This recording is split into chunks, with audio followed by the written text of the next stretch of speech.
Hello guys.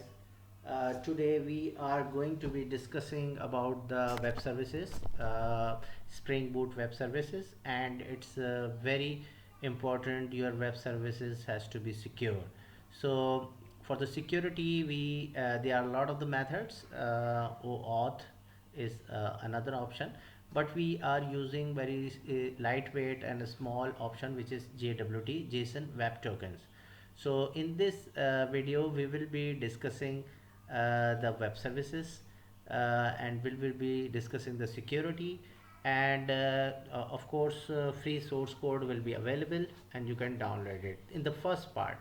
But in the second of the part, we will be giving you a front end application, which talks with the backend application, and both applications are working together with a secure way. So let's take a look at that, the first part, and then move to the another part. Okay. The second is the web service architecture. What is an architecture of JWT? So normal in the normal scenario, this is a client and this is a server. Initially, the client has to be sent the post request, which is suppose that a username, a password, a login screen. And the application, your servers will verify their username and password, and then if it is successful, then generate the JWT token secret key, and this token will be written back to the client, and client actually has to be saved this token in somewhere else, either in the cookie or in header, and then pass every time whatever the request he made to the service. Every time JWT token will be sent back to the server in the header. So, and then the server will validate this token, if it is expired or valid, or this or valid token, and if it is validate the token is true, then response will be sent back to the client with the hello response. So this is how every web services will be validated.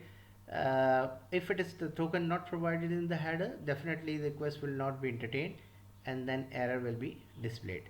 So this is the main architecture. Let's take a look at that, how this application look like to be and how it's working. This is a basic application written in Java. First we need to run this application.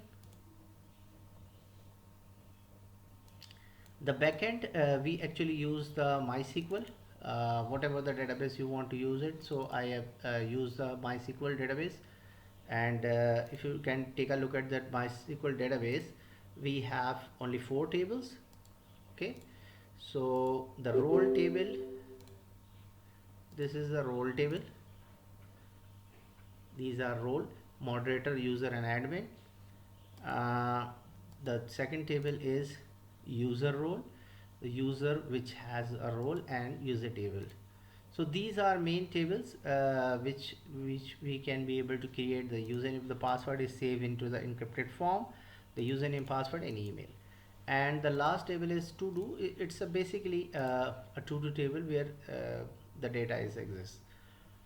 So this is the database, and you can find this database scripts into the project as well. So this is a database script. So you just need to be create the database with any name, and then create this scripts. This script will create the basic data architecture and then enter some sample data, and then it's good to go to run this application, right?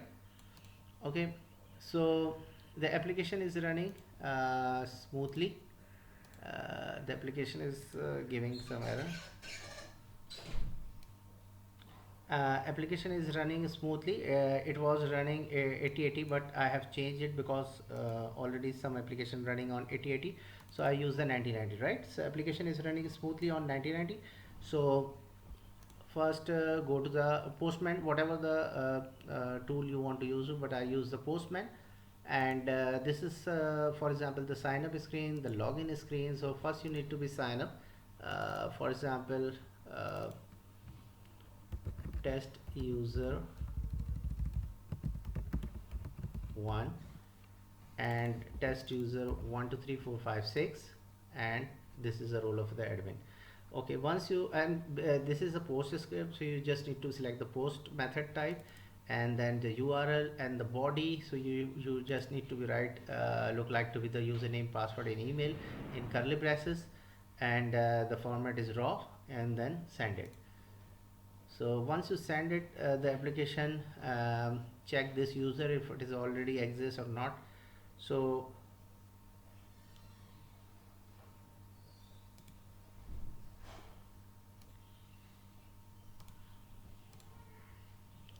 sorry, I was written the wrong port. So you can see 1990 and then post it.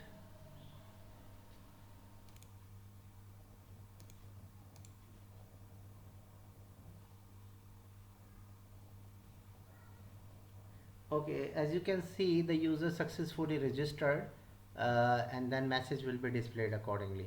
So you can see the user into the database. So test user one, right? 123456 with the password. So the second step is to be the second step is to be login the particular username. So go to the Postman and then find the another method which is the sign in. So in the sign in, you need to provide the username password. So test user one and 123456. So for example, if I give the wrong username password, so it will be giving you a error invalid username or password, right? So on the save password, you can see whatever the response here. As you can see, we have provided the correct username password. The system has to be generated the token, which is the token type is a barrier and then access token. So this is an access token. You need to save this token. This is very important, and this token has three parts: the one part, the second part, and then third part, and then four parts. So this is with the separation of dot. So this is the one dot, this is second dot, so this is the third part. So in the next of the video, we will be discussing about what are these parts and what are their meanings, but right now you just need to save this token. So you can save it somewhere else. Okay, so now this is the API, the API test.all, and this API does not require any authentication. So this is a sample API. Either you are logged in or not logged in. So as you can see, we have never provided anything in this URL, and this seems like to be working. It's a public content. But if you are calling some other of the API, like hello, for example 9090 API secure, as you can see secure, and go to the authorization section. So you just need to be removed whatever the token you have provided. So you just need to be called. So once you call, it is saying unauthorized, because this service is secure service and you cannot be able to call this service until you have provided the token. So go to the authorization section, select the barrier token in the drop down list, this is, and then you would have to provide the token, right? So make sure the token has to be provided correctly in the correct format, and then finally has to be sent this request. So as you can see, the message has been received, a secure web service request, and this is status is true, and then you have received the data. So this is how this application look like to be. This is the only web service code which is directly communicating with the MySQL databases, and it is secure. And you can we have already have seen, we have non-secure content as well, we have secure content as well as, and we have sign up page and login page. So this is how you can be able to call the other URL by providing to the authorization token as a barrier token. So in the second video, we will be creating the front end part as well as, and then communicating this web service through the front end part. So as you can see the code, let's take a look at the code. The code, we have a application dot properties page, where we actually has provided the database connection, right? The database name, username and password, whatever your database name, password, and then you have to be provide some configuration to the server 9090, and then secret key. The JSON web token actually required some secret key which is, we already has hard coded this key, and the expiration, which is the 24 hours. So whatever the time you want to set it, you just need to be provided into the seconds. So these are 864 and 00000. So these are basically 24-hour seconds, milliseconds, right? Sorry, milliseconds. So this is basically the application URL, and then this is basically the dump file, where the complete of the database with the sample of the data is exist. And go to the code.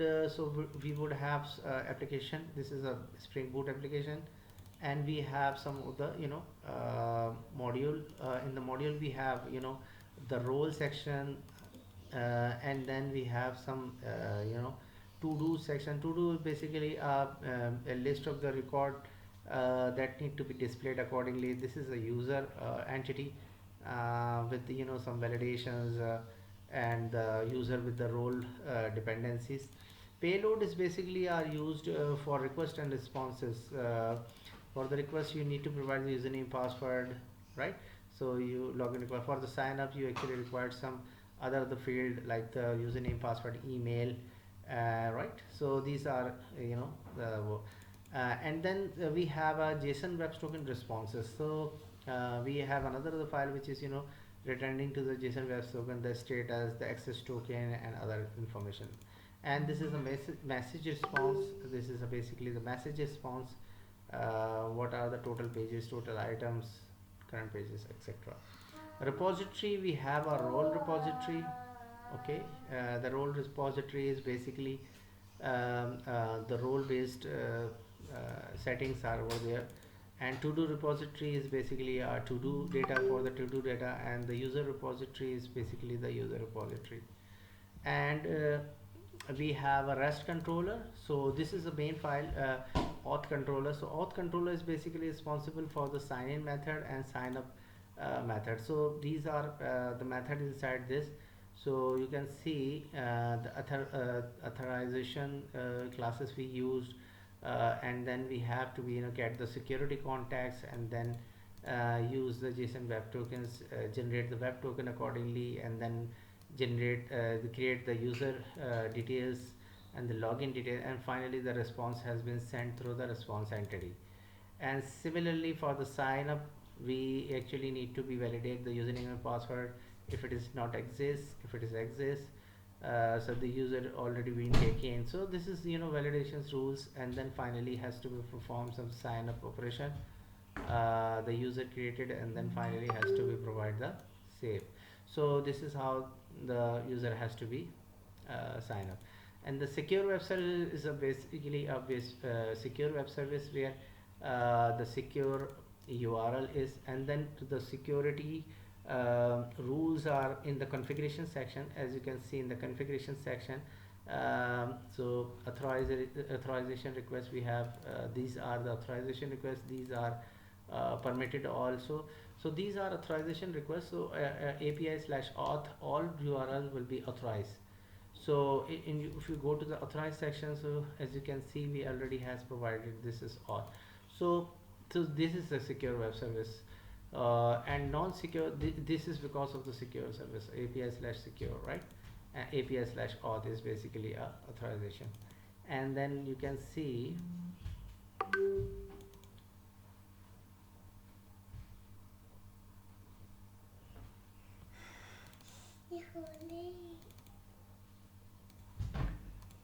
and as you can see we have this is the auth URL and authorized URL, and these are authorization mechanism.